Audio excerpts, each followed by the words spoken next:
Hey everyone. Today we're gonna go in depth into a whole bunch of art books. I love art books, and today's focus is gonna be a roundup of some of my favorite art instruction books. There's several that I don't like. I'm not really a fan of drawing on the right side of the brain unless you have like the most casual interest in art. These are geared more towards people that are interested in taking art a little more seriously and potentially even at a professional level. If you're interested in something like creating your own webcomic and you don't want to go to art school for it, you just want to create a webcomic, this is the sort of stuff that you would probably be interested in and would help you a massive amount. Up on top, we've got this book called Sketch Every Day. It's by Simone Grunewald, and this one's interesting. It's couched as this book that is little quick tips, as if it's linear where you would just sketch daily with this book. And I don't think that's really what it's useful as. She goes into a little bit of background here about her creative journey, which is nice. It's always good to hear those stories of how people develop because, usually you just see these amazing things from people and you don't really know how they got there. What's interesting is once you get past kind of the advice and everything, you get into these pages of quick reminders, right? They're not really things that go into full depth. So if you have some art and instruction and education already, this is kind of your book. And if you just need reminders on how to do things or little tips and tricks that maybe you forgot or you want to just add something to your practice, it's not one that will take you from beginning to end. It has such a variety of things in here. It's kind of incredible. Each one of these topics people have written books on. There's just a couple of pages on doing faces and eyes. There's like kind of a little mini section on just heads. But this is a really good one. So intermediate level person, sketch every day is kind of the way to go. I want to look at Framed Perspective Volume 1. And Framed Perspective is the one that I most heavily recommend as far as how to actually learn perspective. Now, this gets technical really quickly. Honestly, this is worth owning just for the drawings in it as a coffee table book, because even where he's explaining just some of the fundamental perspective things, the drawings are really fun and it relates to human level on a consistent basis. So I really enjoy this book for that. You could work through this in a linear fashion and learn perspective really well, or you could watch my channel, Learn Perspective Good Enough, and then use this as a reference for when you need to get technical. Most of the time I use a non-technical perspective approach, but it's good to know that I have this book in my library because when I need to get technical, if I'm drawing something intensely complex or something that has complex shadows, I know that this reference is here, and that's sort of a comfort. As a teacher, I'm learning that perspective is one of the most important things that people don't really pay enough attention to, especially as you go from beginner to intermediate and intermediate into advanced. I think it's always a good reminder that perspective is so foundational that without it, you're not really going to create spatial images in the way that you want to create them. And when you've mastered it, you're going to create some really interesting things. This is, framed perspective, and you get really cool illustrations like this in it, which are just so fun to look at. And I really enjoy this drawing style that Marcos Mateu has developed. It's really great. And this is one basically that you may not have the patience to work through in a linear way, right, as a course, but it's one of those things that it's going to help when you need it. And interesting stuff is like this chapter on lenses. So if you're getting into film, storyboarding, and want to create this look as if you're drawing stuff that's done through a camera, that section is really interesting. Frame Perspective 2 goes into depth into people and constructing shadows. Shadow construction is really fascinating because you pick kind of this light source and then you can construct it. So it's almost like doing what a 3D modeling software would do. This one's worth having if you do a lot of work with figures in perspective. Once you kind of have a foundation of figure drawing, then you would kind of probably go to this book. When you're going from the point where you're working on things separately and then you're starting to integrate them, because there is that point. Like, we kind of break things apart for study and then we integrate all of those for professionalism. Framed Ink is a 2-part series, and this goes into more composition. I love studying composition, and I think you should study composition all the time, especially early on, because composition is something you can work on wherever your drawing skills are at, because you can use very basic shapes to do compositions. There's information on lenses, compositional shapes, thinking about when you have a basic compositional shape like this, what can you do with that basic compositional shape with small modifications of the environment and the characters and the subject matter. Keeping the drawing the same, how does the lighting affect the mood or tone of the piece? And we're always trying to create one of 3 effects. We're trying to inform people of something, make people feel something, or do something that looks really cool. I think this book gives you a little window into all 3 of those. It gives you some options of how to compose. Now, one of the things about this is that you do see these little diagrammatic sketches here, where you're talking about the rule of thirds, the focus point placement, and then you kind of have like a note on where it's strict black and white, and then you have this fully finished drawing.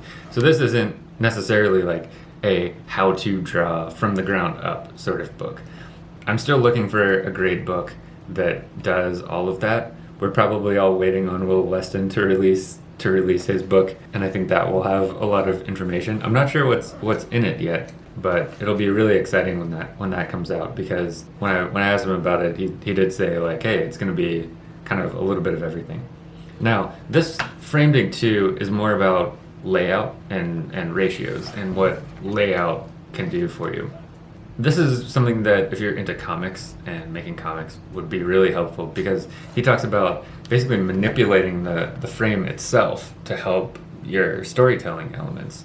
And that's really something that, going into storyboarding, I don't really work with this as much, because my formats are fixed and I can practice widescreen film, 1:185, 16:9, all the standard formats, and I don't have to worry about doing anything vertical.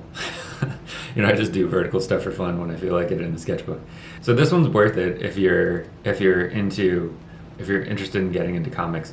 And these are concepts that are going to work whether you're doing cartoons or more realistic stuff.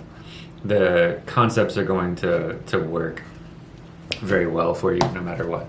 This book is old school. This is creative illustration by Andrew Loomis. Teaching and drawing technology have developed since then, but Loomis provides a lot of the foundational material that everyone works with now.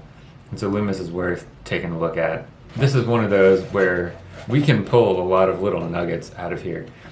I really like this page, and I show this to all of my students, where we have the same subject done with 3 different points of view.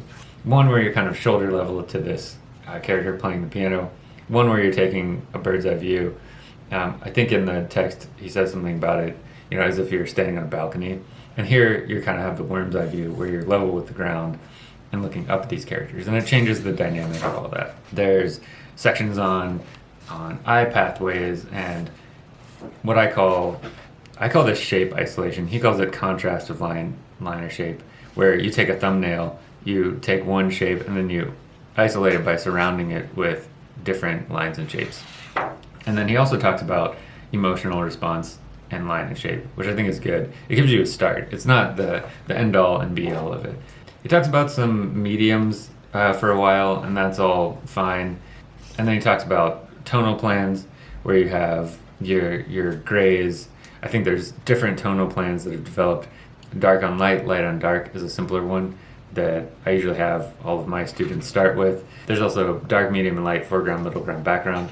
That's something that Will Weston uses frequently, and I like that when I'm doing more complicated scenes.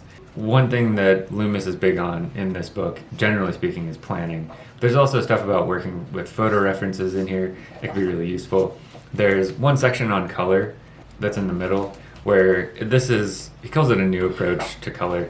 The basic idea here is that you create what's called, this is more or less what I've heard called the mother color method, where you dab a little bit of one color into all of the colors that you mix, so that no matter what color you choose, you get color unity, because you have like you're unifying color within all of the colors.